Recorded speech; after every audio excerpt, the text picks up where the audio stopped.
Rahim elhamdülillah ve salatu ve selamu Resulillah. Meselenin aktualdуулугуна жараша бүгүнкү коомчулуктун тынчын алган маселе кайра эле бул казино маселеси. Казино эмне дегенде бул кумаркана. А кумар жөнүндө улуу жараткан Алла Таала Куранда арам деген. Арам болгон нерсени эч качан жол менен ада кыла албайбыз. Пайгамбар саллаллаху алейхи вассалам бир күнү ла'аналлахул яхуд, ла'аналлахул яхуд, ла'аналлахул яхуд деди.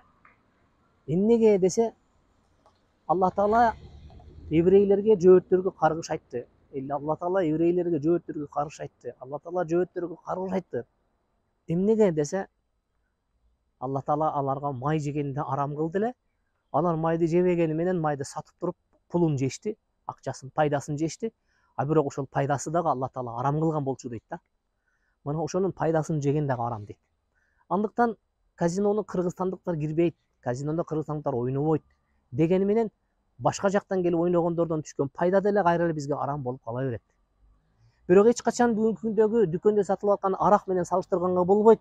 Себебинде арак бул атын өчкүр 100 жылдан бери келаткан алишпей аткан бир көйгөй. 100 жылдан бери келаткан бул дарт.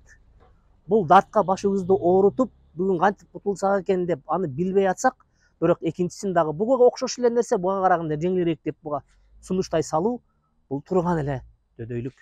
Ошондуктан бул маселеде урматтуу жамаат, калайык карк баарыбыз мусулман элбиз. Алла Таала Кур'анда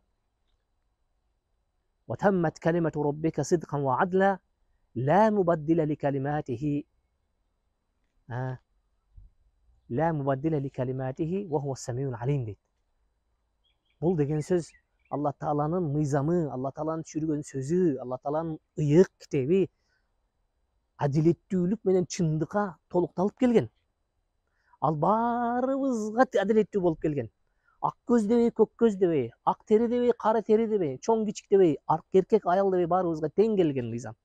А тең келген мыйзамды биз башка мыйзамдар менен алмаштырганга болбойт. Алла Таала угуучу, билүүчү.